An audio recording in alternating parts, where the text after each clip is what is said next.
And welcome back to Hooking Up and Tracking Down. I'm Ranger Boat Pro staffer Steve Graff, sitting in with James E. Hester, radio sportsman. That's right. Very special guest joining us here in the North Hall of the Las Vegas Convention Center, Las Vegas, Nevada, where we're covering ICAST 2011.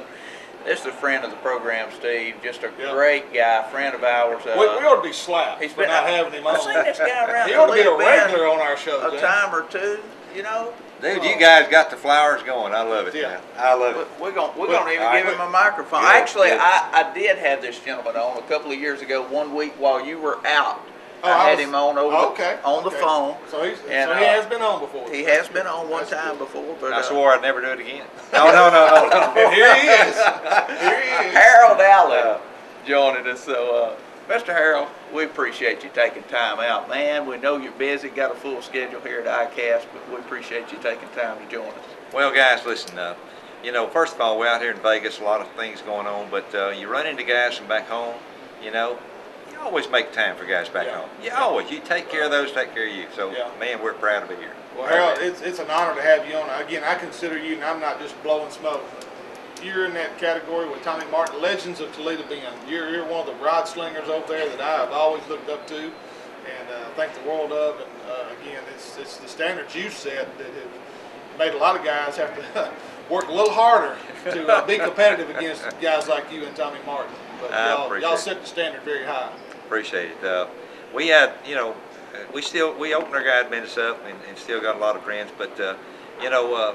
Number one question when you're carrying somebody out, you know, what's the best fish you ever caught? I mean, you know, and I've got to go back to the old Ford days, you know, of 78, 79, 80. One day we had 8 that weighed 43.1, dude. And we come to the scale with 2 bags, and some of those guys, you know, we call them Cajuns, we call them other names too. They, Mr. Howell, oh, Mr. Howell, what, Mr. Howell, what are you doing? You know, and it's been awesome. But you know, we're lucky. We live on one of the best fisheries in the United States. Oh, no doubt. No doubt. We need some water in it. Oh, bad. We're almost 10 feet down. Yeah, we are. But still, you know, anytime you got a reservoir that it takes at least 20 to 25 to win, any given time of the year, any kind of weather condition, it's an awesome fishery. Yeah. You look at the stringers that have been coming out there in the last three to 5 years. Yeah. It has really come on strong, hasn't it? Yes.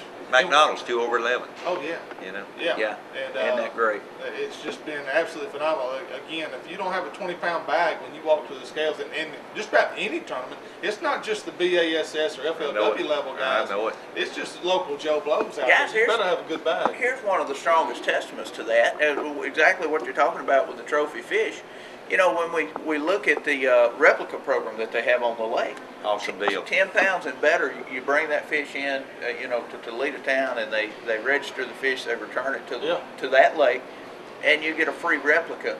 You know, not everybody takes advantage of that program, but even the ones that are, we're looking at upwards of 50 fish a year. We're talking about double-digit bass. Well, James, I was there this year when Bob Seeley had his event at Toledo Bend.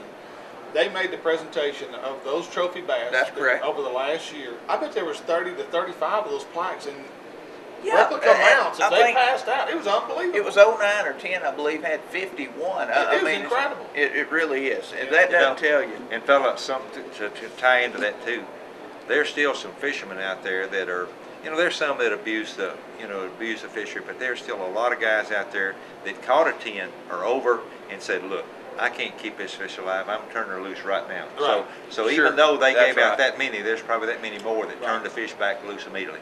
And which is good stewardship. We commend them for that. Absolutely. Harold, there's something that I know you've become involved in, a company that's basically new on the market now, Uzo Baits.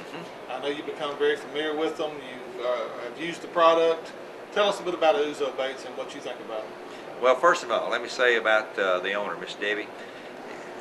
No finer people, you know, somebody that's been around the industry a long time, knows product, knows the fishermen, and what's really exciting is being able to get in on the ground floor here, maybe make a difference later on.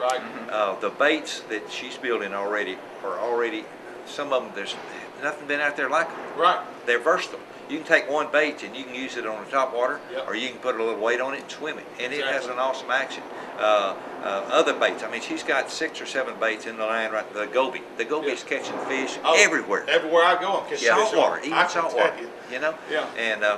And Debbie's she's allowed me to kind of come in there, and I think this fall, first next year, we're going to make a little line of worms, possibly last call series. Yeah, well, you know. well, she told me when she had you coming on board, I said, well, I'm going to tell you, Miss Debbie, you've got one of the finest fishermen No that you doubt. could ever ask for. Not just as a fisherman, but one of the finest people that you could have on your staff. Them flyers just keep coming. Golly, but no, it's. I think it's going to be great. We got to help her kind of get spread out a little bit, you know, get known some. Right. Hopefully we can do that. But, you know, if you guys get a chance to buy into the product, Uzo, it's a different name, first of all. It's really wild, and it's got some good product, and I think it's only going to get better. I'm excited. Well, I know we've got plans to have them in Toledo Town and Tackle. I know we've got plans to have them in Needmore Tackle, and Tackle. We're slowly, it's oozing into the marketplace Yes, it is. in that area. Look at this man. I'm telling you, He's on top of his old game. marketing guy over here. Yeah, he's on top of his It's game. definitely a bait. I think a company that's going to be on the rise. I've used the product, been very impressed with it, and I have nothing but good things to say. Well, there is a rule right now that Debbie's put in place, and no Louisiana guys can use it in tournament on Toledo Bend. I mean, only really? the Texas. Yes, yeah. Okay. That's what it is? Yeah, Okay. we need to adhere by the rules. Okay? Well, Is that what they call the Harold Allen rule? Is that the one I heard them talking about?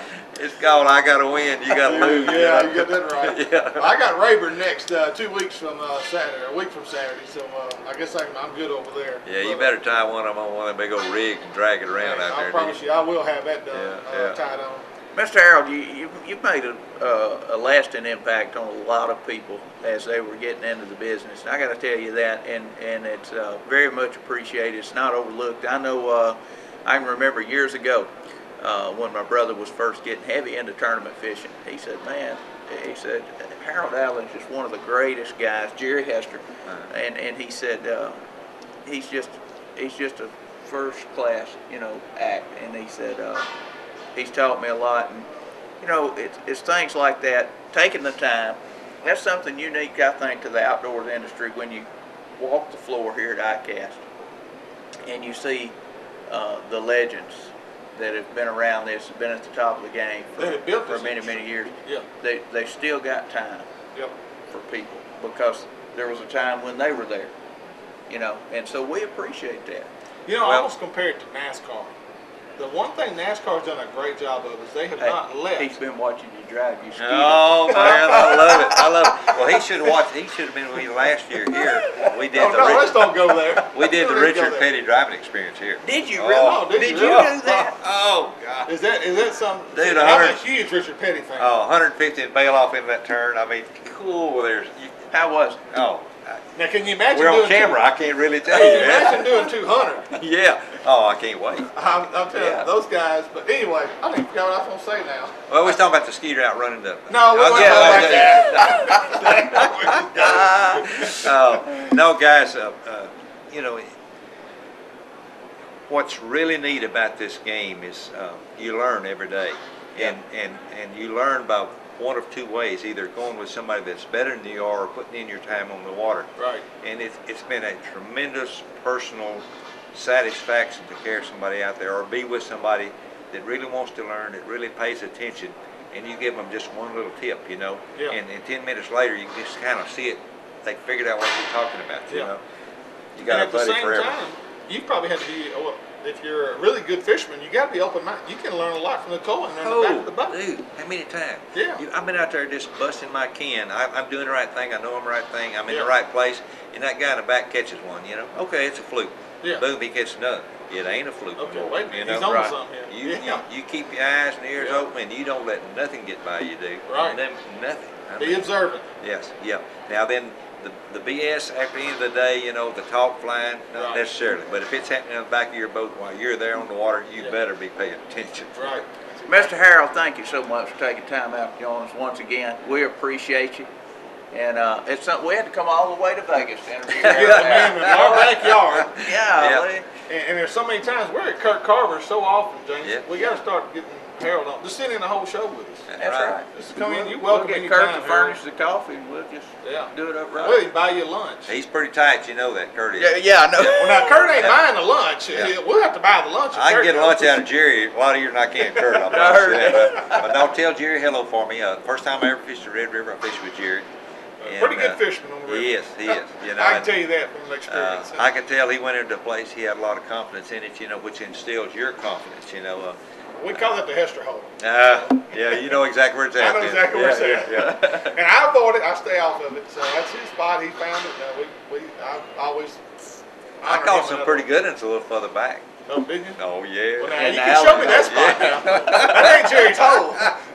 Oh, man. All right. Well, thank you so much. We're up against a break. Keep it right here. Harold Allen joining us live from Las Vegas. You're listening to Hook It Up And tracking down.